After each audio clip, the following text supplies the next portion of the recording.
This is not my first visit to Israel, as you have heard. I've visited many times, actually, in my former life as a politician, so I'm not fazed by meeting ministers and prime ministers and presidents and popes and everybody. In fact, I was the leader of the socialist group in the European Parliament for 5 years, and during that time led the move to sack the European Commission, the only time it's been done. So I have some firsts to my name, but perhaps the one that I'm most proud of is being the first woman president of the International Cooperative Alliance in its 120-year history. And I've been here in Israel, particularly in that capacity, in the last few years, to talk to the movement here about how the kibbutz movement and other members from Israel can become much more engaged in the International Cooperative Alliance than perhaps they have been for the last few decades, as you in particular in the kibbutz movement have had some issues which you had to deal with domestically. And we all understand what that was about. And now we've seen in the last 5-6 years the growth of your movement, and you can make a very significant contribution to the thinking of the International Cooperative Alliance, and I hope you will feel that when I've talked you through my slideshow this afternoon, which I hope will give you a sense of what it means to be cooperative in today's world, why you are an integral part of that world, and you always have been. The kibbutz movement have been part of the International Cooperative Alliance for nearly 100 years, okay, associated with it very early in its life. And there is a spectrum of cooperatives on that, that are members of the International Cooperative Alliance.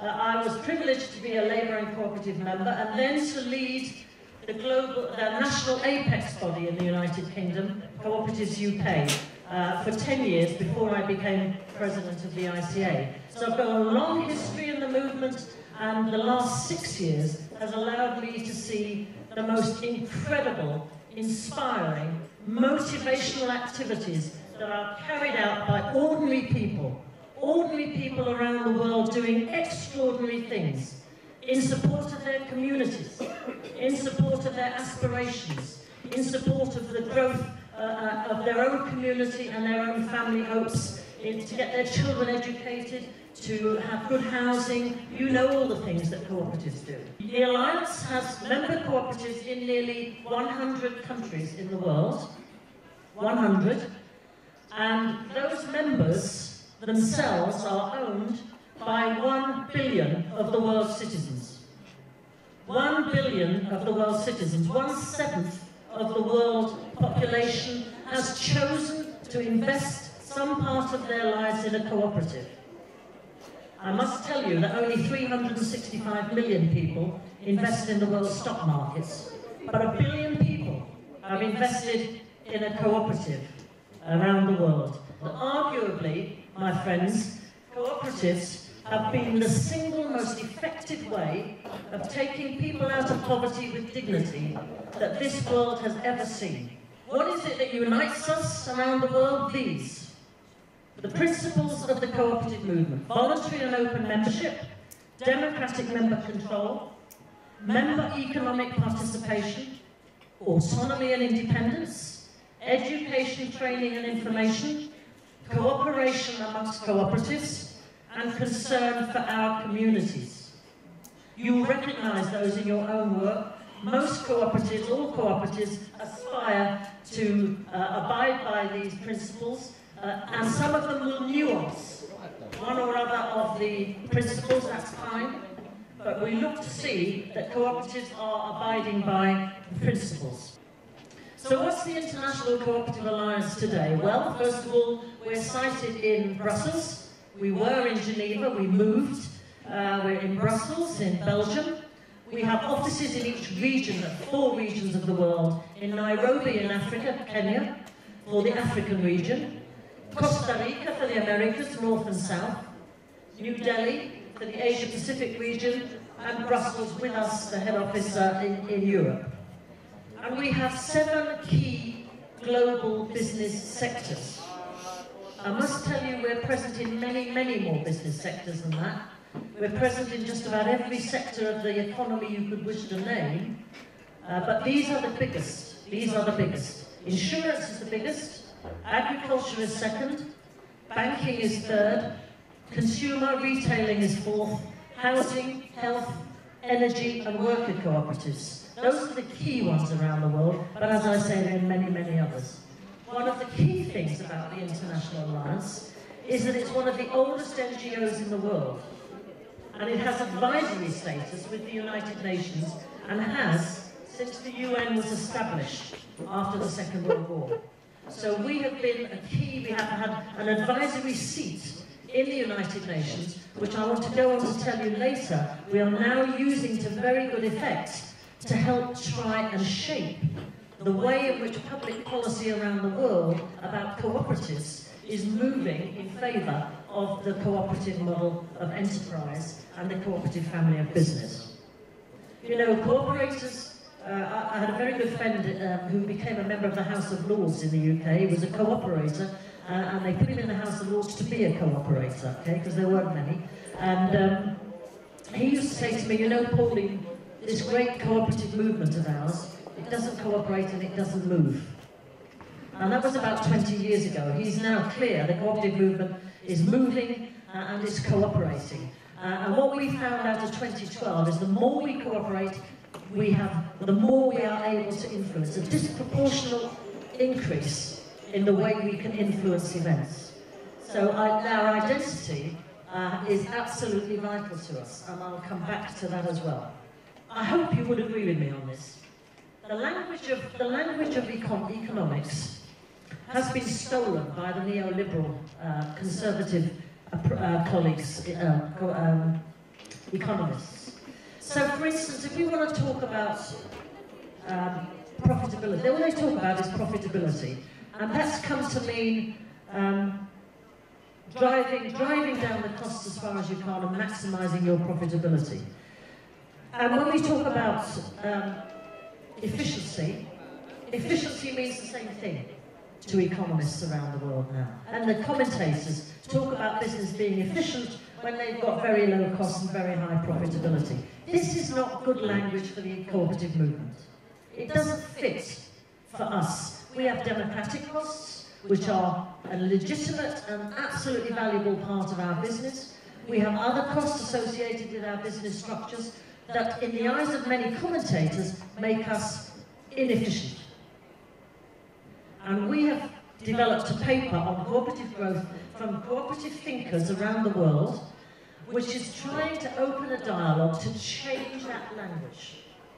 To take account of different forms of business and the costs they have, and not try to compare apples and pears. When I went to the UN to help launch the International Year, I was able to ask for three things. That the governments around the world and the United Nations recognise the unique legal and financial framework of a cooperative, because they don't. As we discovered, your government doesn't know about cooperatives, and I'm one that I've spoken to in the last 2 days. Neither do other governments, and neither does the United Nations and the World Bank. They don't recognise we're different. They don't recognise how things they do could inadvertently put us at risk. There are unintended consequences to our businesses from some of the actions they take. So that was number one. Secondly, that our model of business is given equal promotion with the stockholder model. Equal promotion. We are owned by 1 billion members. We deserve equal promotion. And thirdly, that there should be greater diversification of the global economy. Those countries that had a more diversified economy came through the financial crisis much better than those who were dependent on one economic model. And I think that's really interesting for your government to consider. Because you need to have a more diversified economy domestically to protect yourself, hedge yourself against the asymmetrical shocks that will inevitably occur in an economy. And I hope that so we did make that point to them. But these were the three asks, and they're the same asks that are now being pursued around the world. If you haven't given your financial information to the World Cooperative Monitor, please do, because we track this every year. The largest 300 cooperatives in the world were last year worth $2.2 trillion US. The new figures will be out next week. I can't tell you exactly what I know about them, but you won't be disappointed when you see them. And that will be 7 years in a row that we have seen 7 years growth in that trend, 7 years covering the financial collapse. We have to deal with these things, ladies and gentlemen. This is where the co-op movement has to go. The collaborative and sharing economy. Education, absolutely vital. Entrepreneurship, cooperative entrepreneurship. We are not charities, we are businesses. We may make surpluses or profits, call them what you will. It's what we do with them that makes us different. And we're also going to launch a public awareness campaign. We believe it's time to do that, and I want to just finish on this because I have a short video, 2 minutes. This is a video that's been shown by, been developed by the United States cooperative movements. It is going to be launched in Antalya in English, and with different images and with different languages, in Japanese, in Hindi and in Spanish. And we want it to go around the world. It's because we spent too long as a movement talking about how we work in our cooperatives and not why we do it. And the why is what inspires people, it motivates them.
Thank you very much, and I hope you'll come and join us in this cafe. Thank you.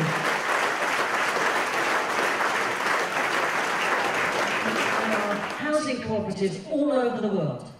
Huge housing cooperatives, very, very effective. 35% of the population of Sweden lives in housing cooperatives. So we have the models. You don't have to demutualize kibbutz housing. You don't have to do that. You can keep it as a cooperative and still give certain rights. There are models of housing cooperatives that give some rights to members, give more rights, less rights, and a whole range of different models. So the one thing we can do on that, which I know you didn't ask, but which I'm going to say, the one thing we can do on that is we can actually bring to you those specialisms through experts, and you can discuss it in detail. We have 2 or 3 people in this world, cooperative world, who know all of those issues, who know all of the options, and they can lay them out for you. You can look at them, you can customize them for you. That's what we do in the movement. We don't have to reinvent solutions. Someone out there has already done it. That's what the ICA is about. So once again, you know, this is because of the particular model that you have. In other cooperatives, people are employed, clearly employed, because it's a slightly different model, or that country is focused on a different approach. So the models are out there to learn from, and when you learn about them, it doesn't stop you creating one of your own. In fact, it might spur the creativity. When in the UK, when we merged the consumer and the worker sector, it liberated huge amounts of creativity. And that's the other thing there is to learn from the movement. There are a whole range of brand new cooperative models out there. Young people, women, energy, there's a whole range of things going on, which is very exciting to be part of.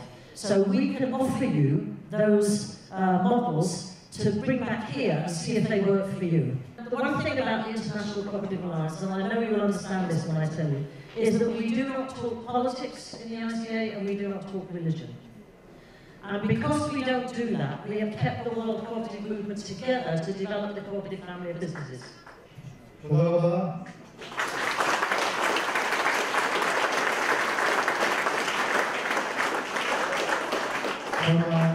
כמה משפטים לסיום. ראשית, כולכם קיבלתם בחקירות הכנס את החוברת שמאיה, שהיא מייצרת הקואופרטיבים שלנו, הכינה לקראת הכנס הזה, ואתם מוזמנים להציץ בהם. זה תחילתו של מסע להבנה של מי אנחנו באמת ולמי אנחנו רוצים להיות דומים ומי אנחנו מייצגים.